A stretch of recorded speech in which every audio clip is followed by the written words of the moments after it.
What if I told you Baywatch started with a real-life rescue? In 1977, lifeguard Gregory J. Bonin saved two kids from drowning, setting off a chain of events that led to one of the biggest TV shows in history. But Baywatch's road to success was anything but smooth. From network rejections to a crazy music video pitch, near-miss castings, Leonardo DiCaprio as Hobie, and even a bizarre sci-fi spin-off, this show's story is wilder than you think. So how did Baywatch go from cancelled after one season to 1.1 billion viewers worldwide? Let's dive in. A split-second decision that changed television forever. It was a seemingly ordinary day in 1977 at Santa Monica Bay Beach. The waves crashed rhythmically against the shore, sunbathers lay sprawled across golden sands, and children laughed as they played near the water's edge. But in an instant, the carefree scene turned into a nightmare. Two young children, caught in the deadly pull of a rip tide, were being dragged further and further from shore. Their cries for help were barely audible over the roar of the ocean. Panic spread across the beach, onlookers were frozen in horror. But one man didn't hesitate. Gregory J. Bonin, a young lifeguard on duty that day, launched into action. His years of training took over as he fought against the powerful current, pushing his body to the limit. The seconds felt like hours, but after a harrowing struggle, he reached the children and pulled them to safety. The moment he set them on the sand, gasping for breath, he had no idea his life, and the world of television, was about to change forever. Because the father of those children? He wasn't just any grateful parent. He was Stu Irwin Jr., a television executive working for MTM Enterprises, a company connected to NBC. In that moment, fate had orchestrated an unlikely meeting that would alter pop culture history. Bonin had always dreamed of bringing lifeguard stories to the screen, but now, he had the connections to make it happen. What followed was a decade-long journey of relentless pitching, rejections, and revisions. At one point, the show was even saddled with the absurd working title, Aquatic Corps for Emergency Services, ACES. Fortunately, common sense prevailed, and the name Baywatch, inspired by the patrol boats of Santa Monica Bay, was born. But even with a gripping premise and a strong title, convincing NBC to take a chance on Baywatch was no easy feat. The music video that saved Baywatch network executives were skeptical. A TV show about lifeguards? In their minds, it sounded like little more than a CPR instructional video stretched into an hour-long drama. Their concerns weren't entirely unfounded. How many times could audiences watch lifeguards pull drowning victims from the water before losing interest? This was the exact dilemma that producers Michael Burke and Doug Schwartz faced. They knew they needed to sell Baywatch as something bigger, bolder, something that would grab audiences by the collar and refuse to let go. That's when inspiration struck. Instead of presenting yet another dry pitch meeting, they would show NBC exactly what Baywatch could be. Their secret weapon? A high-energy, visually striking music video. Burke and his team headed to Venice Beach, where they filmed lifeguards in action, diving into the surf, sprinting across the sand, rescuing distressed swimmers. The footage was electric. To top it off, they edited it all together to the iconic song The Boys of Summer by Don Henley. When they presented the video to NBC, everything changed. For the first time, executives saw the potential. This wasn't just a show about saving lives, it was about action, adrenaline, and the beautiful backdrop of the California coast. NBC finally greenlit the show, but with one catch: they wanted Baywatch to be a crime-solving thriller, where lifeguards doubled as detectives. While the idea didn't fully materialize, traces of it remained in the final product, giving the show an extra dose of over-the-top action sequences, wild plotlines, and yes, even the occasional fight against criminals and sea creatures. And just like that, Baywatch was born. A rotating cast of future superstars over 12 seasons, Baywatch saw dozens of actors come and go, but a few became true icons of the show. Pamela Anderson skyrocketed to fame as C.J. Parker, one of the most recognizable faces of the series. Erica Eleniak played Shayuni McLean, a fan favorite in the early seasons. Alexandra Paul brought depth to Stephanie Holden, Mitch's love interest. Yasmin Bleeth, Carmen Electra, and Tracy Bingham added even more star power. Jason Momoa, long before Aquaman, played lifeguard Jason Ione. But the real surprise? Baywatch was a stepping stone for Hollywood's biggest names. Future Breaking Bad star Bryan Cranston had a guest role. A young Mila Kunis appeared. So did Michelle Williams, David Spade, and even Keanu Reeves. Martial arts legend Pat Morita, the Karate Kid's Mr. Miyagi, made an appearance. Danny Trejo, Jenny McCarthy, Hulk Hogan, Shaggy, and even the Beach Boys were all part of the Baywatch universe at some point. But perhaps the biggest what-if in the show's history. A young Leonardo DiCaprio was almost cast as Mitch's son, Hobie Buchanan. Producers loved him, but there was one issue: he was too old for the part. The role first went to Brandon Call, but after Call hit a growth spurt, he was replaced by Jeremy Jackson, who remained on the show for years. Imagine Baywatch with a future Oscar winner in the cast. History could have been very different. The accidental genius of slow motion running. What's the first thing that comes to mind when you think of Baywatch? Slow motion. It became the signature of the show, endlessly parroted and instantly recognizable. But here's the funny part: it wasn't even intentional. Most of Baywatch was filmed at Will Rogers State Beach in Santa Monica, California. The location was perfect, but the show needed something visually unique, something that would set it apart from other dramas. The inspiration came from an unlikely source: the 1988 Summer Olympics. During the games, co-creator Michael Burke worked with a cameraman who filmed sprinters running in slow motion. The footage was breathtaking. It made athletes look like gods, every movement exaggerated and powerful. Burke immediately thought, why not try this on Baywatch? And just like that, an icon was born. But there's one more twist. According to David Hasselhoff, the slow motion wasn't just for dramatic effect, it was a time filler. Episodes were running short, so instead of shooting extra scenes, they simply extended the ones they had. A few extra seconds of slow motion here and there, and suddenly, they had the perfect runtime. It was a happy accident, one that turned Baywatch into a cultural phenomenon. The song that defined Baywatch, and the one that didn't last. When you think of Baywatch, what's the first thing that comes to mind? Slow motion running? Red swimsuits? Maybe. But for millions of fans worldwide, it's that iconic theme song, the powerful, electrifying guitar riff of I'm Always Here by Jimmy Jamison, the legendary lead singer of Survivor. It became the sound of Baywatch, perfectly capturing the show's high-energy, action-packed feel. But what if I told you, that wasn't the original theme song? When Baywatch premiered in 1989, it didn't open with I'm Always Here. Instead, the original theme was Save Me by Peter Cetera, the former lead singer of Chicago. The song had all the hallmarks of an 80s power ballad: soaring vocals, dramatic instrumentals, and emotional intensity. But while Save Me was a great song in its own right, it just didn't fit Baywatch's sun-soaked, high-adrenaline tone. Behind the scenes, there was also a financial issue.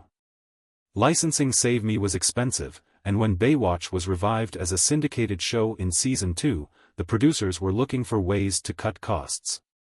That's when they decided to swap out the original theme for I'm Always Here. At the time, it was simply a budget decision, but in the long run, it became one of the best choices the show ever made. The song gave Baywatch a new identity, a theme that instantly clicked with audiences. It was energetic, catchy, and had that undeniable 90s rock sound, perfectly matching the show's thrilling ocean rescues and larger-than-life drama. But Baywatch's music legacy doesn't stop there. David Hasselhoff, yes, the Hoff himself, was also a major pop star in Germany. And he didn't just act on Baywatch, he also contributed to its soundtrack. One of his most famous musical moments was a duet with the legendary Laura Branigan, Gloria, titled I Believe. The song became a hit, adding another layer to Baywatch's unexpected influence in the music world. What started as a simple TV theme became a global anthem, and to this day, I'm Always Here remains one of the most recognizable theme songs in TV history. The show that drowned before it learned to swim. It may seem unbelievable now, but Baywatch, the show that would go on to become a global television phenomenon, was actually cancelled after just one season. When it first premiered on NBC in 1989, the series had all the makings of a hit: a beautiful beach setting, action-packed rescues, and a charismatic lead in David Hasselhoff. Yet, despite these ingredients, something wasn't clicking. The show aired 22 episodes, including the pilot, but instead of making waves, it sank in the ratings. Out of 103 shows that season, Baywatch ranked a disappointing 73rd. Viewers weren't fully hooked yet, and critics weren't kind. Some called it shallow, while others dismissed it as a cheesy soap opera with bikinis. It seemed that audiences simply weren't ready to embrace a lifeguard drama. Then, disaster struck. The production company GTG Entertainment, which was financially backing Baywatch, collapsed. With no financial support, NBC had no choice but to pull the plug. Just like that, Baywatch was dead in the water. But fate had other plans. While American audiences had been lukewarm, something unexpected was happening overseas. Baywatch was becoming a massive hit in the UK and Germany. Viewers in these countries were obsessed with the show's mix of sun-soaked action, beachside drama, and, of course, its now iconic slow-motion running scenes. Seeing the show's growing popularity outside the US, the producers realized there was still a chance to bring it back, but it had to be done differently. To make a comeback possible, they had to slash costs. The budget was cut by 30%, and the show had to operate with fewer resources and a leaner production team. But that wasn't the biggest move. In a bold and risky decision, David Hasselhoff himself took a pay cut to help fund the show's revival. Not only that, but he and the producers bought the rights to the series, for just $10. It was a gamble, but one that would change TV history forever. With a new approach, fresh marketing, and a strong focus on international appeal, Baywatch returned in 1991 as a syndicated show, meaning it was no longer tied to a single network and could be sold directly to global broadcasters. This move proved to be a game-changer. What happened next was beyond anyone's wildest expectations. The show's popularity exploded, and over the next decade, Baywatch became the most-watched TV series in the world, with over 1.1 billion viewers in 142 countries. How Baywatch conquered the world, and almost didn't cast its biggest star. By 1996, Baywatch had officially become the most-watched TV show on the planet.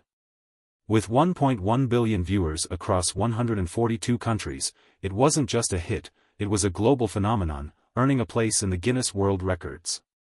And one of the biggest reasons for that success: Pamela Anderson. When Anderson joined the cast in Season 3 as lifeguard C.J. Parker, she instantly became the face of the show. With her signature red swimsuit and undeniable star power, she turned Baywatch from a simple beach drama into a cultural movement. But here's the shocking part: David Hasselhoff didn't want her on the show at first. At the time, Anderson was best known as a Playboy model, and Hasselhoff feared that casting her would clash with Baywatch's family-friendly image. He was convinced she wasn't the right fit.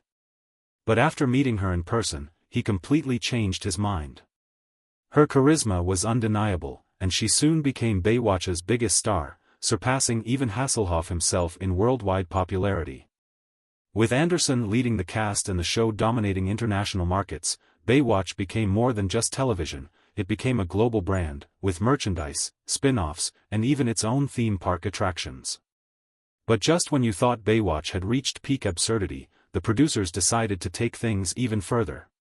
The Baywatch spin-off that went completely off the rails in the mid-90s, with Baywatch at its peak, someone had a bold idea: let's give Mitch Buchanan his own detective show. And so, in 1995, Baywatch Nights was born. The premise? Mitch Buchanan, yes, the same Mitch who was a lifeguard by day, decides to become a private investigator by night, teaming up with his friend, ex-cop Garner Ellerby, played by Gregory Allen Williams. Instead of saving swimmers, they were now taking down criminals in Los Angeles' seedy underworld. It was meant to be a darker, grittier take on Baywatch, aimed at an older audience. There was just one problem: it completely flopped. Audiences weren't interested in watching lifeguards turn into detectives. Baywatch Nights simply couldn't compete with the original show's massive success. Normally, a failure like this would mean cancellation. But instead of scrapping the spin-off, the producers made a drastic, utterly insane decision, turn it into the X-Files, but with lifeguards. For Season 2, Baywatch Nights completely abandoned its crime-solving premise and instead went full science fiction and horror. Suddenly, Mitch Buchanan wasn't just chasing criminals, he was battling supernatural creatures, time travelers, and even aliens. The show's Monster of the Week format featured sea monsters lurking in the ocean, a half-human, half-fish woman, demonic possession and voodoo curses, parallel universes, a mummy attacking Los Angeles, a Viking frozen for 900 years who suddenly wakes up and starts rampaging, Mitch Buchanan literally entering a video game to fight an evil game master. Yes, you read that correctly. David Hasselhoff's character actually got sucked into a video game. As you might guess, audiences found this absolutely ridiculous. Despite its so bad it's good appeal, the show was ultimately too bizarre to survive. After just 2 seasons, Baywatch Nights was officially cancelled. But hey, at least we now know that in the Baywatch universe, time travel, vampires, and ancient Vikings are all canon. The Australian backlash that sent Baywatch packing by 1999, Baywatch was facing a financial problem. Filming in Los Angeles had simply become too expensive. The solution? Move production to Sydney, Australia. The plan was ambitious. A special 2-part pilot episode, Baywatch Down Under, was filmed to introduce the new setting. If successful, the show would officially rebrand as Baywatch Down Under for its next season. At first, the announcement sparked massive excitement in Australia. Locals were thrilled that one of the world's biggest TV shows was coming to their beaches. But that enthusiasm didn't last long. Because once Baywatch started filming, the locals fought back. The production took place at Avalon Beach, a stunning coastal area in Sydney. But instead of rolling out the red carpet, residents were furious. Their complaints: filming disrupted the local wildlife, with rumors that koala habitats were being disturbed. Locals were told to stay quiet while actors rested between takes, which didn't sit well with beachgoers. Many saw Baywatch as an invasion of American culture, fearing that their beloved Avalon Beach would be turned into a Hollywood playground. Things escalated fast. A town meeting was organized between Avalon Beach residents and Baywatch creator Gregory Bonan. But instead of calming tensions, it erupted into near chaos. Reports estimated that between 1,700 to 2,000 people showed up, demanding that Baywatch pack up and leave. Even Australian Prime Minister John Howard got involved. He went on a local radio station, urging Avalon Beach residents to reconsider. He pointed out that the show could bring in millions in revenue and job opportunities. But it was too late. The backlash was so severe that the entire plan was scrapped. Instead of staying in Australia, Baywatch relocated to Hawaii, where it was rebranded as Baywatch Hawaii for its final 2 seasons. Did Avalon Beach benefit financially from rejecting Baywatch? Not at all. But on the bright side, the Baywatch Hawaii move introduced the world to Jason Momoa, who would later become Aquaman. So, at least something good came out of the chaos. The end of an era. How Baywatch finally ran out of steam. For over a decade, Baywatch was a global TV powerhouse. But even the biggest cultural phenomena can't last forever. After relocating to Hawaii, Baywatch struggled with declining ratings. The cast had changed so many times that the show felt unrecognizable. And the biggest blow? David Hasselhoff himself left the series. By 2001, the writing was on the wall. On May 14, 2001, after 12 years and 241 episodes, Baywatch was officially cancelled. Many fans, myself included, had already tuned out by the late 90s. Without its original charm, and with endless cast rotations, the show had lost its magic. But even in its decline, Baywatch remained a massive pop culture icon. And Hollywood wasn't done with it yet. In 2003, a TV movie titled Baywatch, Hawaiian Wedding was released. The plot? Mitch Buchanan's evil nemesis crashes his wedding to seek revenge.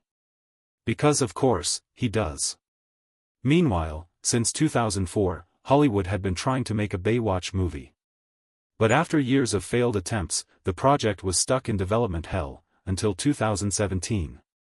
That year, the Baywatch movie finally hit theaters, starring Dwayne "The Rock" Johnson and Zac Efron. But instead of a serious reboot, the film parodied the original show, taking a self-aware, comedic approach, similar to 21 Jump Street. The result? Financially, it did well. But critics hated it. The film earned 5 Razzie nominations, effectively killing any plans for a sequel. Since then, there have been rumors of a Baywatch revival, with ideas ranging from a TV reboot to even a Baywatch musical. But so far, nothing has come to life. Still, no matter what happens, Baywatch will always be remembered for what it was, a cheesy, over-the-top, yet completely addictive piece of TV history. And that's how Baywatch became a global sensation, before finally running out of steam. But its impact? Unforgettable. It launched stars like Pamela Anderson and Jason Momoa, gave us the most iconic slow-motion run ever, and yes, even had a season about fighting sea monsters. So drop a comment, like, and subscribe for more Untold TV stories.